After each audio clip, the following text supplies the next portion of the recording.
আশা করি সকলেই ভালো আছেন। আপনারা আমার নিমন্ত্রণে এখানে কষ্ট করে সমবেত হওয়ায় আমি অত্যন্ত আনন্দিত। আমার পক্ষ থেকে সকল সাংবাদিক ভাইদের জানাচ্ছি আন্তরিক শুভেচ্ছা ও অভিনন্দন।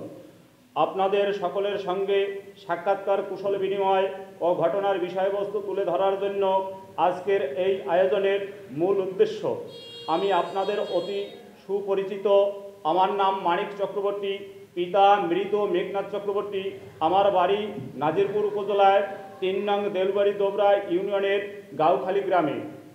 প্রিয় সাংবাদিকবৃন্দ, আপনাদের অবগতির জন্য জানাচ্ছি যে র্যাব পরিচয়ে আমাকে জোরপূর্বক ফাঁকা জুডিশিয়াল স্ট্যাম্পে স্বাক্ষর রেখে পিরোজপুর জেলার নাজিরপুর উপজেলার দেলবাড়ি ইউনিয়নের পাকুড়িয়া গ্রামের আজিজুল হকের পুত্র ইমদাদুল হক, তিনি ঢাকা তেজগাঁও থানার পূর্ব রাজাবাজার এলাকায় চাকরির সুবিধার্থে বসবাস করেন। প্রিয় সাংবাদিক ভাইয়েরা, ইমদাদুল আমার পূর্ব পরিচিত। দীর্ঘদিন পূর্বে জনকল্যাণ সমবায় সমিতি লিমিটেডের একটি প্রতিষ্ঠানে আমাকে সাক্ষী রেখে বিভিন্ন মেয়াদে 7 লক্ষ টাকা শেয়ার ক্রয় করে ঢাকা চলে যায়। ইমদাদুল হকের সাথে সুসম্পর্ক বিধায় জনকল্যাণ সমবায় সমিতি হইতে লভ্যাংশ টাকা উত্তোলন করিয়া তাহার ব্যাংক ও বিকাশ অ্যাকাউন্টে আমি জমা করে দিতাম।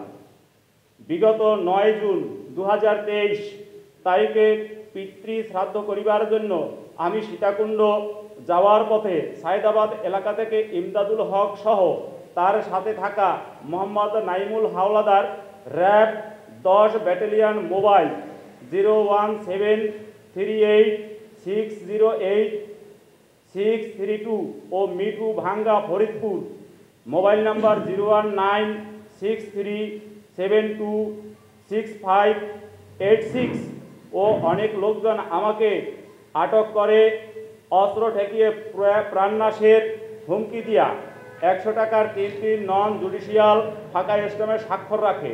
এর কিছুদিন পর ইমদাদুল বাড়িতে আসিয়া আমার জায়গা জমি দখল করার চেষ্টা করে। পরবর্তীতে বিষয়টি নিয়ে গত 22 নভেম্বর 2023 তারিখ স্থানীয় গণ্যমান্য ব্যক্তিবর্গ ও 3 নং দেলবাড়ি দোবরা ইউনিয়ন পরিষদের চেয়ারম্যান FM রফিকুল আলম তার অস্থায়ী কার্যালয়ে বসে তিমির চক্রবর্তী, আব্দুল রহমান, সাফায়েত ব্যাপারী ও ইমদাদুলের ছোট ভাই হাফিজুর রহমানকে নিয়ে সালিসির মাধ্যমে এক পর্যায়ে চেয়ারম্যান 2,50,000 টাকার মাধ্যমে মীমাংসা করে দেয় এবং মীমাংসায় উল্লেখ থাকে জনকল্যাণ সমবায় সমিতি থেকে টাকা উদ্ধার করে আমার 2,50,000 টাকা ফেরত দিয়ে দিবে।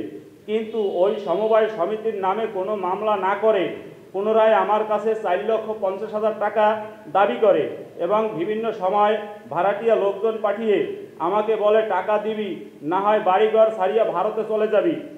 আমি অসহায় মানুষ, নিরুপায় হয়ে আমি আপনাদের শরণাপন্ন হইলাম।